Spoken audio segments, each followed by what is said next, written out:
Do you feel like you're stuck in life? Everything is going wrong. You argue a lot with your partner, have problems with your children, and feel completely exhausted. Well, tomorrow is Wednesday, the last day of the month, so let's not carry those negative vibes into June. Do this little ritual and you'll see how everything will improve. You will just need coffee. Coffee has this amazing connection to the ground, making it perfect for protection rituals and warding off negative energy from places and people around you. It helps balance energies. It also cleanses and purifies the environment and breaks curses. Its aroma acts like a shield, keeping bad vibes away from you.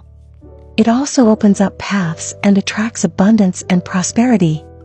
Make a circle of coffee in the sink drain. Put your dominant hand in the sink drain and repeat with strong belief. With this coffee, I'm sweeping away any bad energy blocking my path to abundance. I'm breaking any evil eye harming my relationship with my partner and children. My home is free from bad vibes and negative energies. This June will be filled with peace, blessings, and abundance. Thank you, it's done.